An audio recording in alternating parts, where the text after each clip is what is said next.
give us content. The cries of the Warframe fans came again and again. It seemed like the drought would never end. And suddenly, DE revealed to us lakes, rivers, streams full of coolant, ready for us to take in and enjoy.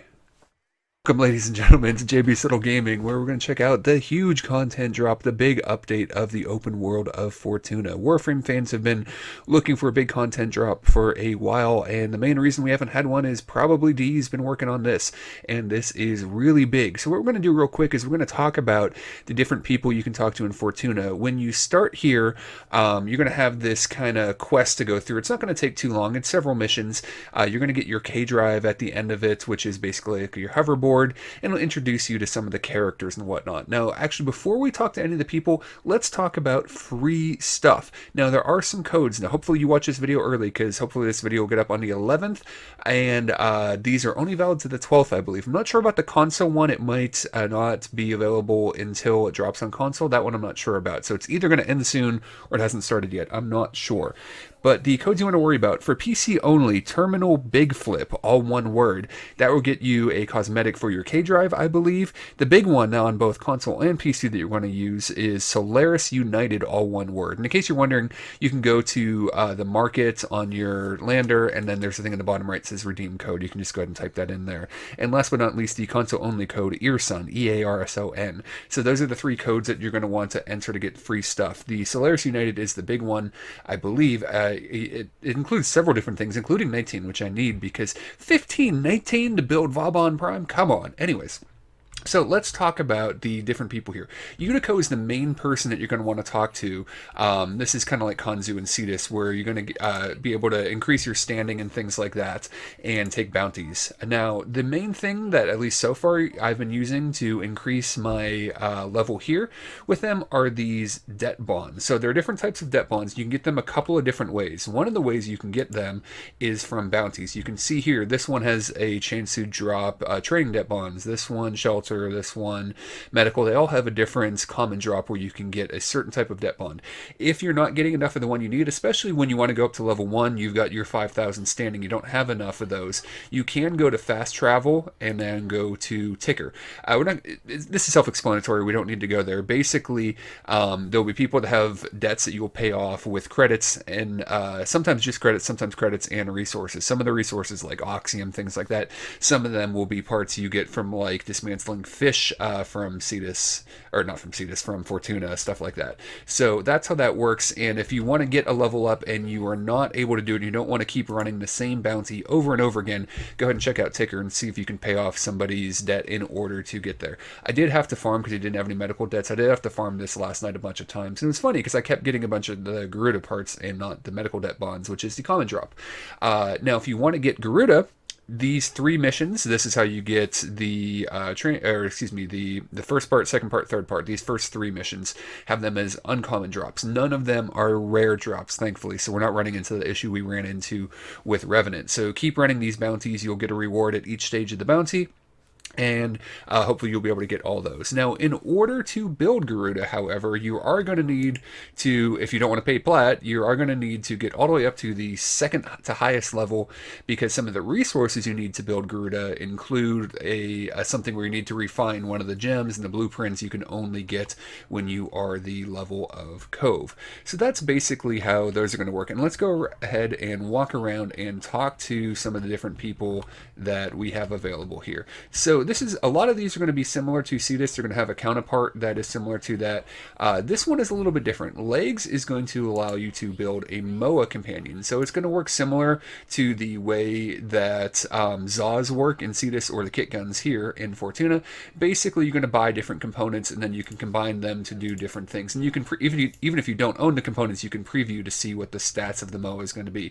And these MOAs are going to work much like Kavats or like your Sentinels or things like that. They're basically a customizable companion that you can build, or as always, you can buy the special for plat if you want to get one right away and don't want to wait and you like the one they have available. Now, mining we will show off. This is going to work a little bit different. I do want to point out though, for 2,500 standing, this is going to want to either be your first or second pickup. If you want to do any mining and any fishing, you might want to pick up the fishing spear first because it's only 500 standing, but this one is just a straight up upgrade to everything else. You can bring this to Cetus as well. The reason you want this one and not the one from Cetus is this one allows you to get the rare gems here in Fortuna in the main open world area. So this is pretty important. And then you can use this everywhere. You can just unequip your one from Cetus, use this one on Cetus as well. You can also get the rare gems on Cetus with this one, is my understanding. So this is just a straight up upgrade. Is going to become your mining tool that you're going to use from now on. Yeah, this is the thing I need all the way up to the 4th level in order to get for Garuda, which is kind of annoying. And we'll talk about the other weapons and things that dropped with this content update as well. So basically, you want to get this. You can farm with the your mining laser from Cetus. However, just bear in mind you won't get the rare gems. Now, the business here, he is going to have where you can dismantle fish, get fish for standing, things like that. Now, this one I think should be your first pickup probably if you want to do any fishing, because you can fish with the spears from Cetus. However, they damage the fish and you'll get less standing from them, I believe. I'm not sure if you get less parts or not. Basically, and we'll show this off as we'll show off the mining, we'll show off the fishing as well. But basically, you're going to want to use this because it won't damage the fish. You can catch any type of fish with this spear. I do want to point out. We'll talk about the fishing differences when we show off the fishing. You can eventually get an updated one. Now, some people think that this one will let you catch more than one fish. Right now, I don't know if anybody, because when I'm R23, I think, and I'm still waiting till tomorrow to be able to get to the next faction level of maxed out every day. So we'll see.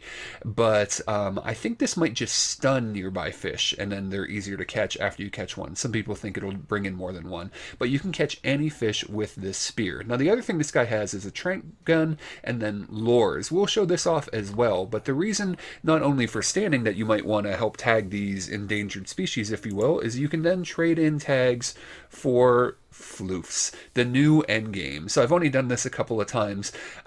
So yes, you can get these plushy animals that you can put on your lander, which is, I think it's pretty cool. I don't know, I like them. Some people don't really care about it, but it's something else that you can do with that other than just dismantle your fish for parts or for standing. So here are the kit guns. Kit guns work basically exactly like Zaz and Cetus. You can buy the different parts and then put together one, and basically they are sidearms, and you can build a customizable sidearm. If I remember correctly, because I was looking at these, so this one, it seems like it'll do kind of like an Arcaplasmor, like kind of like a wide shot, but not a traditional shotgun, an energy beam, rapid fire, and maybe a regular shotgun. I'm not sure, but that seems to be the different types of ones you can build right now, would be my understanding.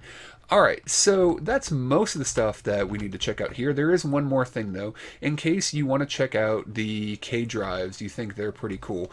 There are the vent kids. You can see a kid sitting on a vent way up here, and then if we go up here, you can see that this is kind of spray painted here. So we can go in and check out the vent kids. Basically, by doing tricks out on your K drive, you'll get vent kids standing.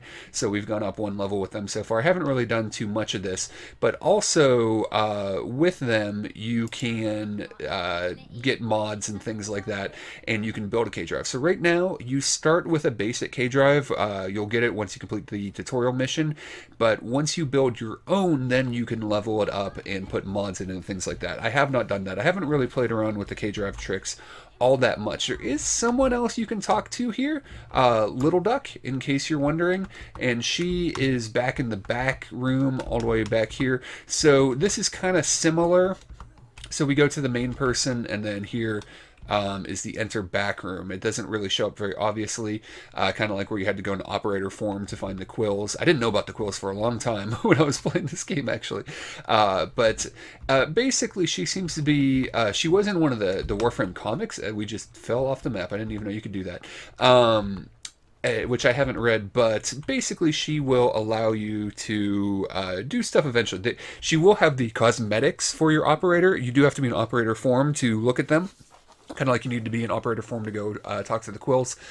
And we think she's going to have something to do with, you know, killing the big spider things that are right now invulnerable. If you see the not the big spider things, but the massive spider things, you cannot damage them just yet, but that will be added to the game eventually. So we are on solo. Before we go out real quick, let's talk about the weapons and stuff that dropped with this update as well.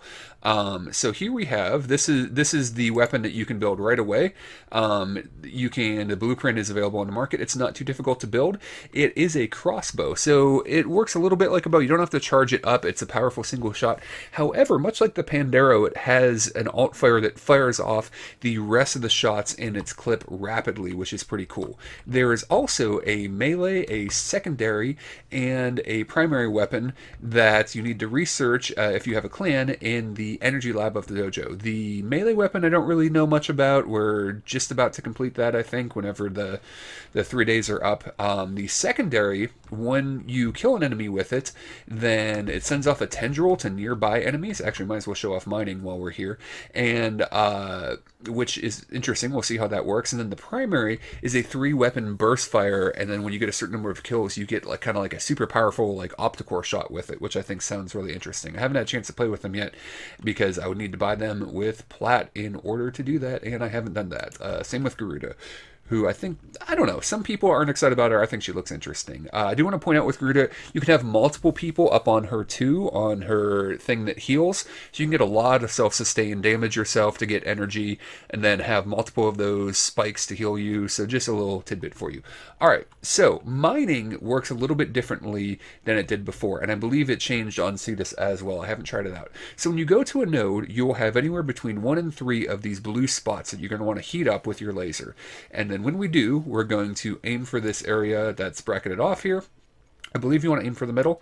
Now, sometimes like this is great. You'll get a second slot like that. There we go. So when you get that secondary slot, you'll get the maximum of whatever resource is there if you're doing a red mineral area, and then also a gem, which is really cool. So it makes those red spots more interesting to mine. You know, maybe you don't need any of the minerals or things like that, but you have the potential of getting the gems as well. So let's do at least one more here. And then another thing that'll happen, the more slots that you have, the more this will move. So this moves a little bit. If there was a third slot here, then it would move even more, and it would be pretty tricky. So this is the way the mining works.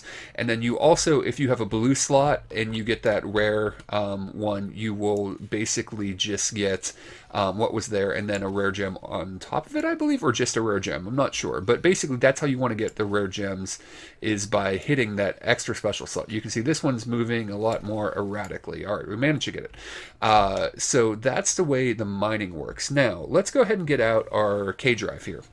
So right outside the door, if you turn to the left, you can come here, and then you can grind on this rail. Those little things I just picked up there, those are like combo multiplier things, and those will help you get... So by doing these tricks, you'll get points, and then the main way to get points is by landing combos. Like, for example, if I could jump and actually land back on this thing, then you'll see our combo multiplier continue to go up.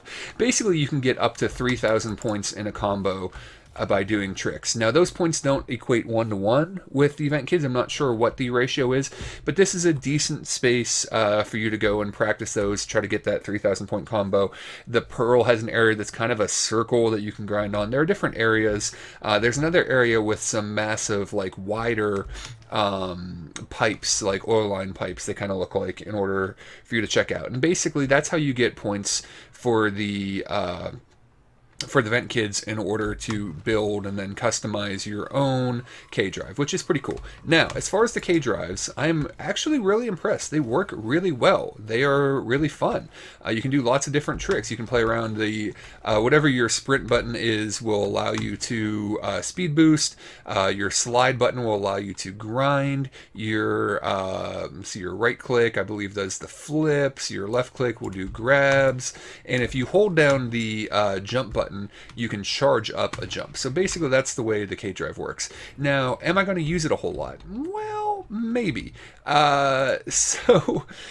Basically, if you're in the middle of doing a bounty, now that the Arcwing launchers are infinite, both in Cetus and in here, if you haven't built an Arcwing launcher, build it from your console because it's really nice. So it lets you travel around. So right out here, let's talk about the fishing a little bit. And the K-Drives are fun. I think they're really cool. There are K-Drive races as well. These purple markers will show up on your map that can get you standing as well. I think a lot of people will really enjoy it. I think they'll enjoy customizing their K-Drives, but it's still probably faster to just fly around in your Arcwing if you're just doing missions. So you can see out here this kind of spot that we're getting a little bit, of those lights coming out or whatever. That is a fishing hotspot. So let's talk about fishing for a little bit. Here's another fishing hotspot right here. They've changed fishing quite a bit. For the bait that you can get here, you have to spend standing on it, and they are one-time use. They are not something that you can, as a blueprint, you can build over and over again with resources. You have to pay standing. However, rare fish can spawn near hotspots now, especially if you farm the same area for a while. It seems it's more likely to get fish that will spawn. The fish that you get will depend on where you're at. So there is the main lake here. There are ponds all over the place, and rivers is a second body of water type. And then also in caves, you will find areas that some of the caves will have water deep enough to spawn fish. You will also sometimes get hot spots in the caves as well. And depending on the weather, right now we can see it's freezing. I believe there's warm, cold, and freezing. I don't remember exactly. And then which type of the three bodies of water you're in is what type of fish will spawn. And then, like I said, rare fish can spawn near hot spots even if you are not using bait. So that is a real big thing to keep in mind. I definitely want to point that out to people. Using the bait will help you get the rare fish, and if you want a more in-depth look, MC Gamer CZ did a fishing video that I think is really helpful if you want all the details on it.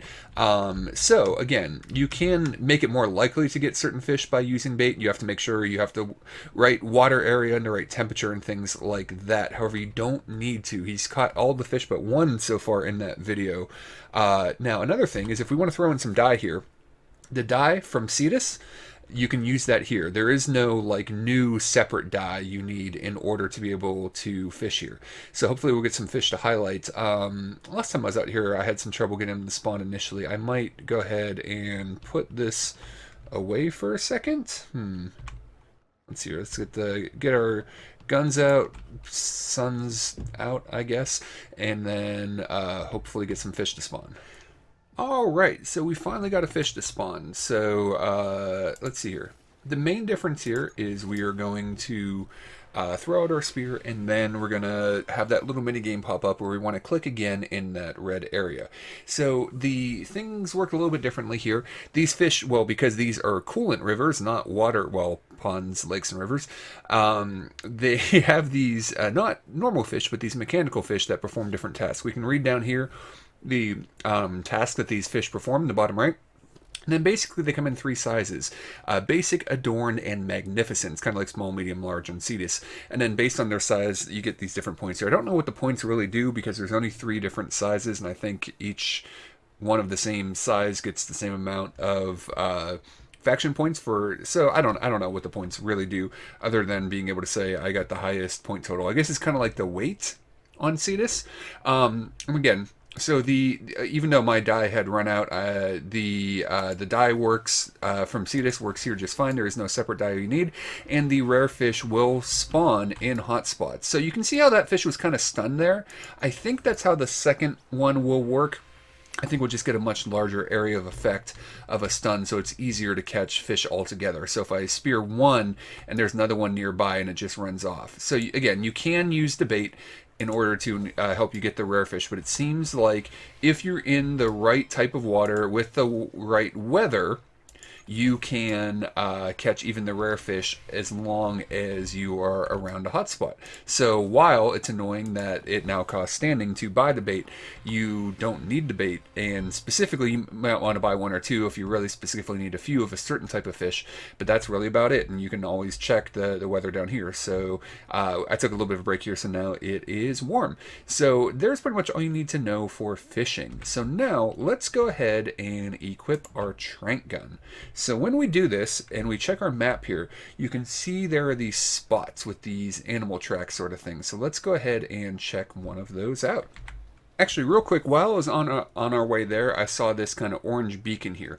If you see these orange beacons, what you can do is you can fight enemies in the area, and if you do that, then here, let's show off our new weapon here. So you can see it's got a single fire that's pretty powerful, or if I want to, I can unload the rest of the clip in a rapid fire. So I actually kind of like the new secondary, and right here, this data mass you can see was dropped. I can pick this up and then put it in the console where that light is coming out of. And if I do that right there, it'll start a short defense mission, I think 2 minutes, and then I will control this territory. By controlling the territory, I can then get an agent out here. So if I want to stay out and keep doing bounties without going back to Fortuna, I can do that. Whether I'm in a group that's staying together or solo, either way, random factions, random people tend to go back to the city. Now these markers here, let's go ahead and destroy this. You can see in the upper right those white diamonds that eventually turn into those, red glowing diamonds.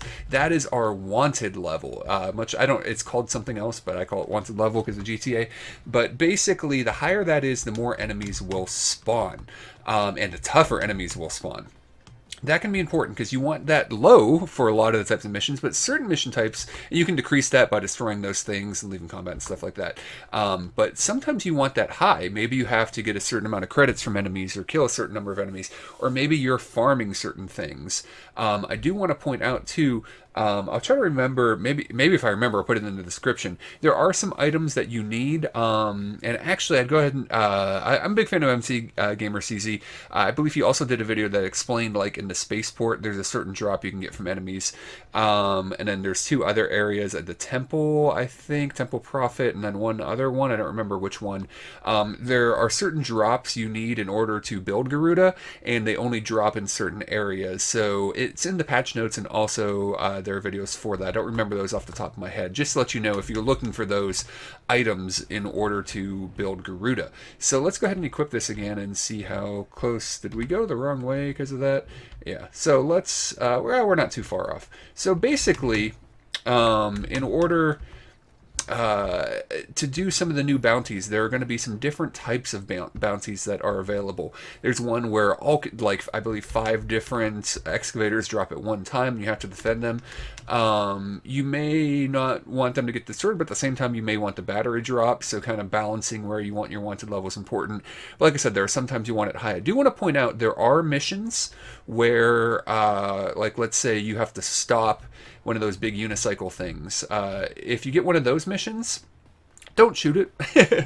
It'll eventually get stopped by the trap. But if you shoot it, it'll run off. So that's not a good thing. Yeah, we don't want to kill you with that. That would not be good. So something to bear in mind.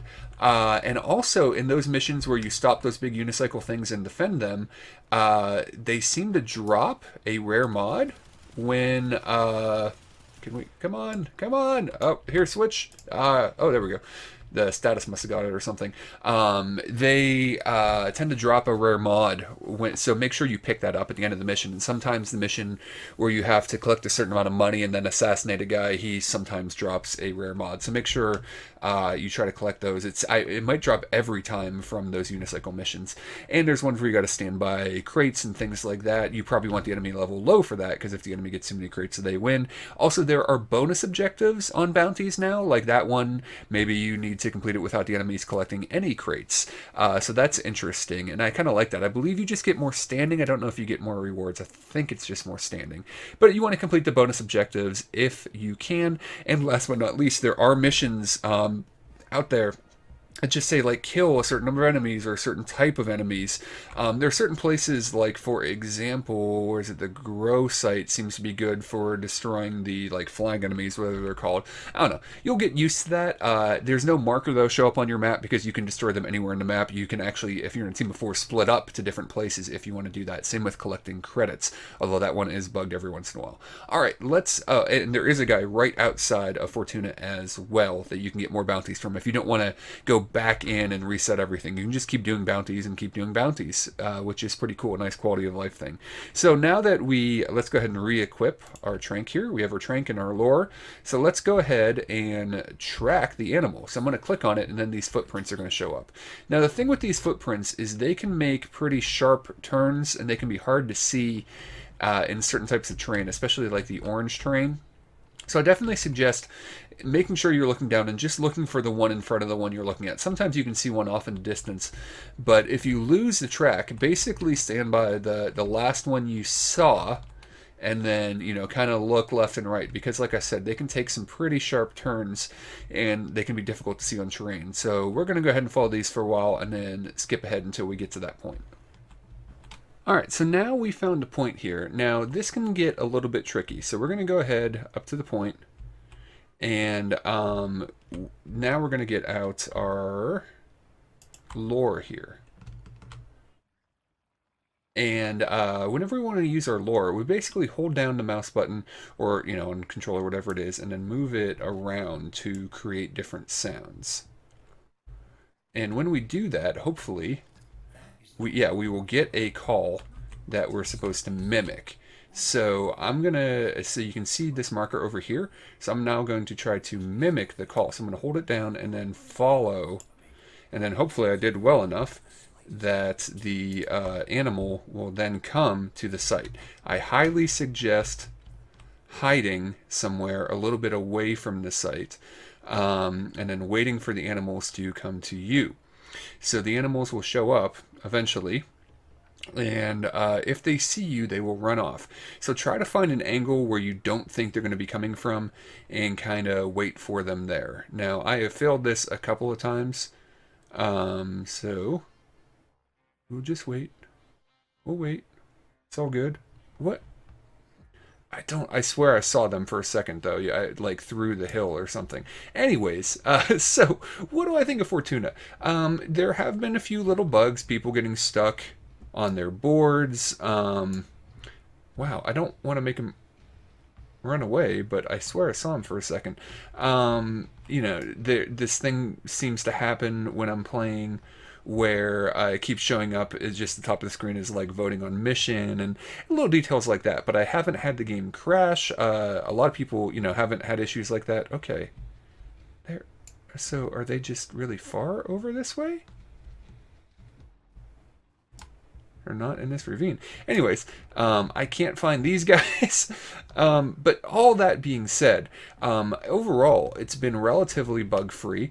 It's worked really well. There's a lot of quality of life improvements, a lot of cool things. I like the changes to the mining and fishing. And overall, there we go. Finally. Gotcha. The other one didn't notice me? Wait, did it not get tranked? There we go. Okay, we got two. I don't know where the third one is, and there's some enemies. But hey, we did it! We did it, Reddit. We got two of them at least, and I'm pretty happy with that. So let's go ahead and collect. Oh, and yeah, the capture, whether it's good or whatever, seems to be dependent on whether or not they see you. I don't know if maybe you catch them quickly and they don't see you, get a I'm not sure what the ratings of capture are. So I'm assuming they give you more standing or something like that. But I'm glad we finally got to see us capture one of them. So yeah, we'll take you out right away. All right, and while the K-Drives are fun, I think some people really enjoy them. It is quicker on missions to just hop into your Archwing usually. The floofs, I think, are fun. A lot of people probably won't care about. But overall, there's a lot of content here. I do feel like it's less grindy overall to get the stuff. You know, things like there's no grid of parts that are a rare drop. I like the world better overall. It's bigger, but I like the characters, even though they are less human in that they're like half robotic. I find them more relatable. I think that, the story behind it isn't super complex, but it's been interesting. A lot of the story in Warframe so far has been kind of, I don't want to say like Dark Souls in like the show Don't Tell, but a little bit like you need to watch videos to keep track of who's who and what's going on, and there's things in the codex and stuff. So there are videos out there I think are helpful if you really want to piece together the lore. But this is a relatively simple, relatable story that I enjoyed, and overall I'm very happy with Fortuna, and the coolant has quenched my thirst at the very least. So hopefully that'll help you guys figure out the stuff you need to do in order to get going in Fortuna, all the basics for it. I'm sure there'll be more in-depth videos on each one of those things. But thanks a lot for watching, everyone, and we will talk to you again soon.